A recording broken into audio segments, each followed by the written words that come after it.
6 hidden truths that the locals here in Southeast Asia know about. And yes, us Westerners can learn them too. And I want to tell you what they are.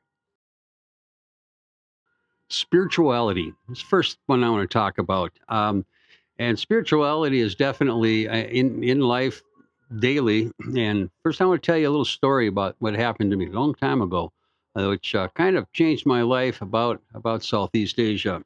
It was back in 1976. First time I was in Southeast Asia, I was walking down the street in Thailand, and there's this little old lady up in front of me walking. And she stopped and she turned and she kind of bowed and did that for about 5, 10 seconds. Wondering what the heck, you know? And then she just turned around and just continued with her walk. So did I. And when I got to that spot, I looked. I said, what was she doing? You know, what was that? And there was this plant that was dying, and she stopped and gave that plant some of her time and some of her energy, and that really struck me, and that's stuck with me all these years, of how spirituality here in Southeast Asia is a daily thing. Um, it's giving offerings to the ancestors. When they bow and pray and stuff, and protective spirits. It's just not a mindless ritual. It's in everyday life. You have just about in front of every store, building, house, apartment, you have these spirit houses, and they go out to the spirit houses sometimes daily and light some incense and give fresh water, some fruit, put it on the spirit house, and that's to protect the property and just everybody in it. It's just a way of showing their reverence. Um, and even inside the houses, there's like little shrines. They do the same thing too, burn incense and offer, some drink and some food and whatever, and change that sometimes daily. And it's a balance between the visible and the invisible world, uh, and it's like I said, it's a daily thing. It's ingrained in them all the time. Now, if you start to understand this, you're off to a good start to understand the culture. Why they do things the way they do, why they say what they do, and feel the way they do. And yeah, if you can start understanding that, you're that's a good thing to do. It really is, because it's going to make you more comfortable and more understanding of what your neighbors are really like. And I don't know if you can hear that noise in the background. That's a funeral. Same thing there. They'll have chanting and music for up to 3 days, and just something that you get used to. But that's part of their spirituality. Number two, and that's silence. Silence is respectful. It's not awkward. Uh, it's it's just something that they do. Their cadence of speech may be a little bit slower, and they may pause a second or two. And us Westerns, well, okay, that's my time to say, oh well, yeah, I agree. No, just give it a moment. They might not be finished, and they won't say anything if they're not. But listening, it shows respect and thoughtfulness for the people or person that you're talking with. So just don't rush to get your 2 cents in. It'll come out anyways. So just like slow down and your reactions and your what you want to say. Don't think about what you're going to say next. Listen to them, and that is very courteous and very respectful. Number three. Number three is generosity.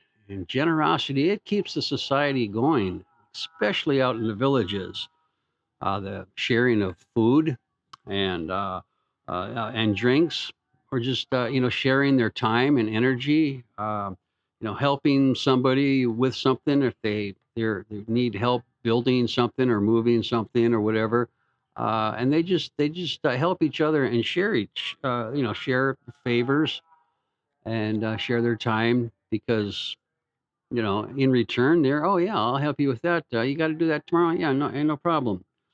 So that's very very important. And if somebody's going to offer you something, because they'll share food and all that, um, accept it, because the acceptance of the gift is worth more than what the gift actually is in itself. So kind of a little bit different from Western cultures for a lot of people, not us. I always speak in generalities. So yeah. Now a couple of videos ago, I talked about this also. Number 4, smiles. Okay, smiles carry a couple of different layers of meaning. It was a little bit deep sometimes. It's just not about being happy, uh, and it could mean politeness. Being polite. Yeah. It could be embarrassment. They'll smile at, uh, nervousness also. So you kind of try to look at that and look a little bit behind just the smile.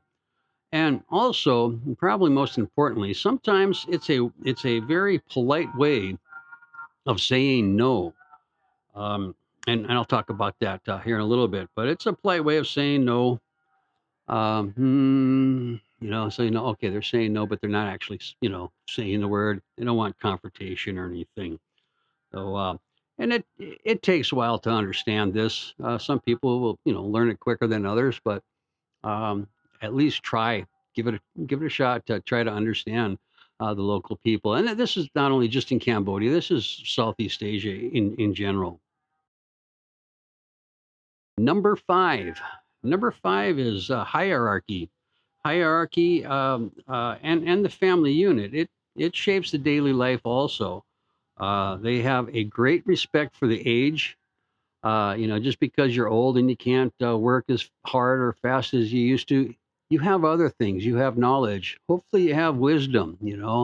And they respect the elders, and also they have a lot of respect for a social status. Have a lot of respect for, like, the police officers, of course, bank presidents, managers that you're dealing with, or people in public buildings that are in charge of this or that. They have respect for that, and they see that too. I mean, if you don't have respect, well, you can get things done a lot quicker if you do show some kind of respect to people of authority. And the family roles runs very deeply also. It's kind of like, who sits where, who sits first, who speaks first, etc. And it isn't random.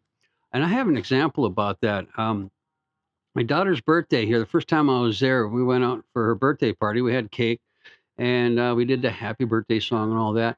And then they're cutting the cake, and even though grandma was there and other, uncles, aunties, I was served the cake first because I was the oldest. So, and that surprised me. Why didn't she give it to grandma? I'm just an old guy here. Well, I kind of thought about that for a while, and I realized, oh yeah, well, it's kind of respect for the elders. Guess I was older than grandma. So yeah, and if you're unsure of what to do, or, and this goes for other things too, to learn to just let the others take the lead. And if they see that you're like, they'll help you, they'll teach you, they'll explain things to you. Absolutely, most definitely. Number 6 is confrontation. You just don't. You just don't say no. Ah, no, I don't think so. Ah, no, what the hell? No, just be nice. And just saying like no is kind of impolite. Just kind of, well, maybe. You can change the subject too, or just silently smile. But what we may think of something that's not confrontational, the Asian people can, and it's on a subtler level than I think in most Western worlds will see confrontation. So just kind of be aware of that, and be aware of those things, that 6 things I just talked about, because I know I'm aware of one thing, and that is That's right. If you're still here, you are my number one fan. And I'll see you on the next one. Bye.